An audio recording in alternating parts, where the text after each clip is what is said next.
Salut, dans cette vidéo, je vais te partager ma recette fétiche de petits muffins hyper moelleux et toujours aussi simple que tu vas pouvoir agrémenter un petit peu selon tes goûts. On commence, tu prends un saladier et tu verses dedans le sucre. Le sucre, nous on prend du muscovado. Si tu nous suis depuis un petit moment, c'est un sucre que vraiment on adore avec le rapadura. En fait, c'est un sucre complet où il y a tous les nutriments. Il n'est pas blanc et sans rien comme un sucre de canne traditionnel. Donc là, ça va te permettre d'avoir des bonnes choses dedans et également en fait d'avoir un petit goût caramélisé, et ce petit goût va te permettre d'en mettre moins dans ta préparation.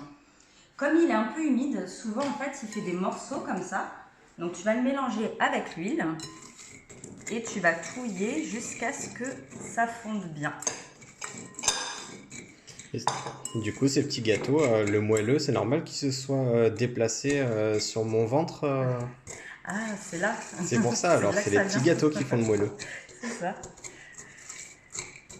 Hop. Et tu retrouveras toutes les quantités sous la vidéo en déroulant la petite barre de description. Un peu d'eau pour faciliter la dissolution des petits bouts de sucre. Après, c'est pas très grave s'il y a encore des morceaux dans la préparation. Tu auras juste des petits morceaux de sucre qui craquent sous la dent. En fait, si les personnes se servent de sucre blanc, tu conseilles de rajouter...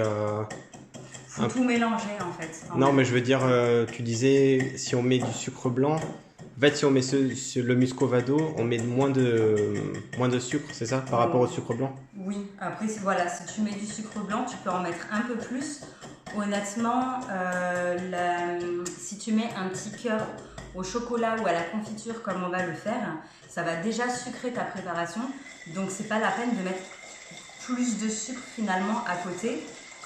Moi, ce que j'aime bien faire, c'est quand je teste une nouvelle recette, je teste comme c'est dit la première fois et j'adapte le côté sucre au fur et à mesure. Voilà, les petits morceaux de sucre ont quasiment tous fondu. Je rajoute la farine au fur et à mesure en mélangeant bien.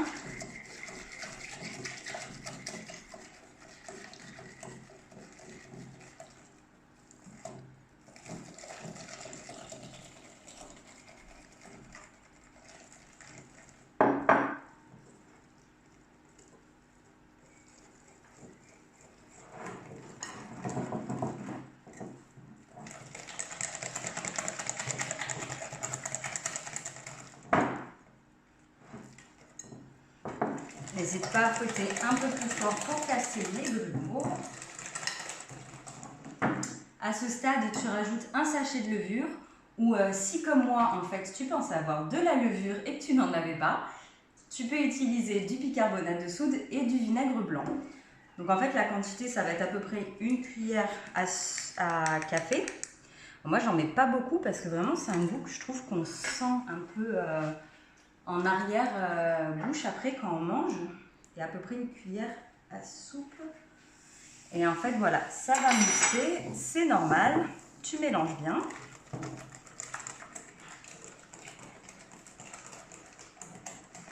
Et voilà, en fait, c'est prêt. Si tu veux, tu peux les mettre dans les moules comme ça et déguster tes petits muffins. Nous, on veut quelque chose d'encore plus gourmand.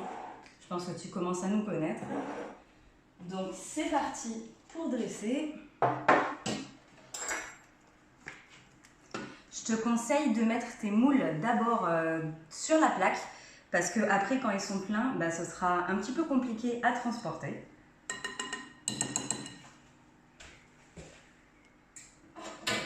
J'ai le réflexe et je me suis rendu compte après que je vais finir sur YouTube, je le sens. Ah bah tu vas finir sur YouTube, c'était le but de la vidéo de toute façon. C'est vrai. Hop. Alors moi j'ai des petits moules à muffins. Comme on fait que déménager, la moitié des moules sont restés en France. Donc on va compléter la pâte dans les autres moules que j'ai. Donc là le but c'est de remplir à moitié. Petite précision, pense à préchauffer ton four avant de commencer, comme ça c'est rapide. Tu le mets à 180 degrés, chaleur tournante, et tu pourras de suite enfourner tes muffins. Voilà, et en fait, au milieu, nous on va mettre de la confiture de fruits rouges et de la pâte à tartiner. Donc nous, on a du Vego. Je pensais que tu l'avais ouvert. Ah, non, je ne l'ai pas ouverte. C'est vrai qu'il ne faut pas que ça traîne dans les placards, ça. D'ailleurs, si tu veux des couverts un peu stylés ou quoi que ce soit, là, on a trouvé des petites cuillères au magasin de seconde main. Je crois qu'on a payé ça 20 centimes chacune, un truc comme ça. Ouais, je crois. Je me dis que ça va être super cool pour les photos. Donc là, tu prends une petite quantité que tu vas mettre au milieu. Et en fait, là, tu vas pouvoir mettre n'importe quelle confiture. Tu vas pouvoir mettre des carreaux de chocolat. Donc, si c'est un carreau, il faut que tu le coupes, on va dire en 4. Ça dépendra de la taille de tes moules. La pâte de pistache, c'est également délicieux. Qu'est-ce qu'on peut mettre une noisette, une amande. En fait, tu vas pouvoir mettre plein de trucs. Oups, là, je me suis emballée sur la confiture. Là, on recouvre. Attention à ne pas en mettre beaucoup parce que ça va gonfler pendant la cuisson.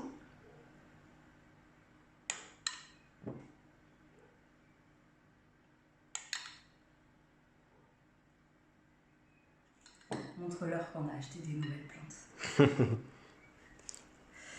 Voilà. Là... Moi, je voulais faire le tour du propriétaire. Écoute, une autre fois.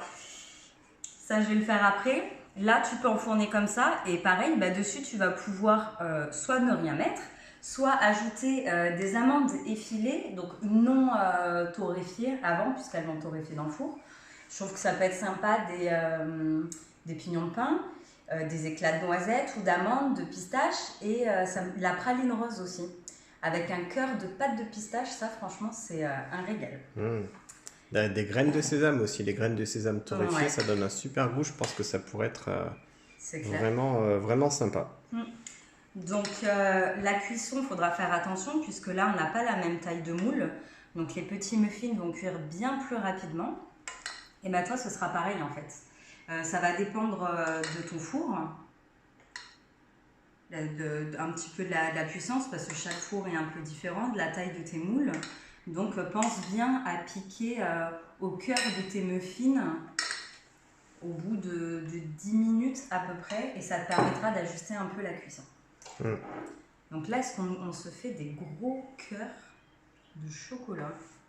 Et ça, du coup, l'astuce du four, c'est vraiment une astuce de cuisine qui est générale parce que souvent, quand on voit mettre 20 minutes par exemple à 200 degrés, la personne qui a fait la recette, elle n'a pas le même four que vous et donc il faut... Je sais que généralement, je regarde bien avant le temps indiqué pour éviter que ça brûle parce que ce serait bête de tout gâcher. Ouais, quand on dit 20 minutes de cuisson, on regarde au bout de 10 minutes, on voit un petit peu ce que ça donne et ensuite on sait... Ouais, c'est ça. Et ce qui peut être bien aussi, c'est de tourner sa plaque à mi-cuisson puisque la chaleur, elle n'est pas toujours uniforme.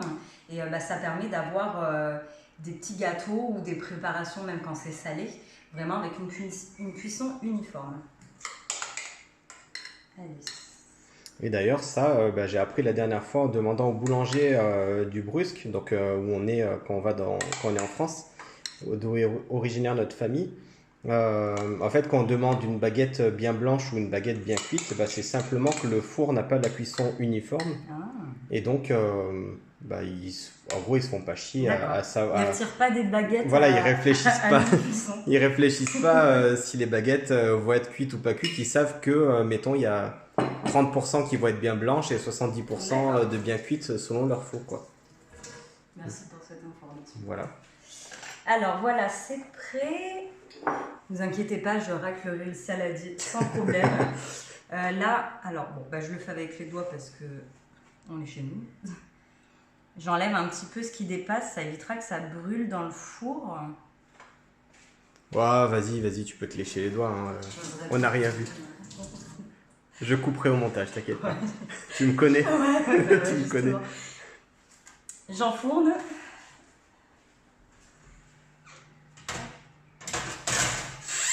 Et on se retrouve quand c'est cuit. Alors ça fait 15 minutes, on va vérifier si c'est cuit. Tu peux t'approcher. Pourquoi tu leur mens? On a déjà en plus, vérifié. j'allais dire, je peux pas y aller trop du couteau. Vraiment mauvaise. Alors attends, hop, un peu de lumière.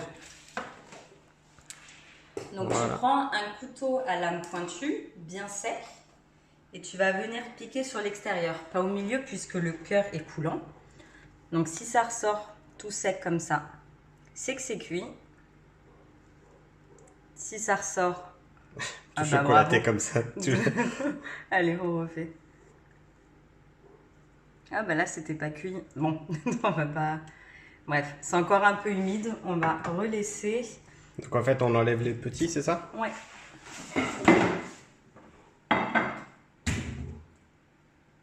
On va relaisser. Je viens de m'apercevoir de... C'est pas français. bah, je sais va pas. remettre. On va... Hop. Je pense, ouais, vraiment quelques minutes, pas plus.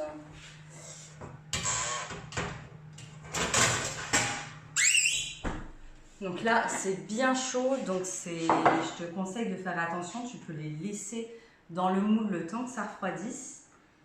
Et en plus, en refroidissant, ils vont se solidifier un petit peu. C'est pour ça qu'il ne faut pas surcuire. On va enfin pouvoir les déguster. Donc, je te montre. Et voilà ce petit cœur tout moelleux. Bon app!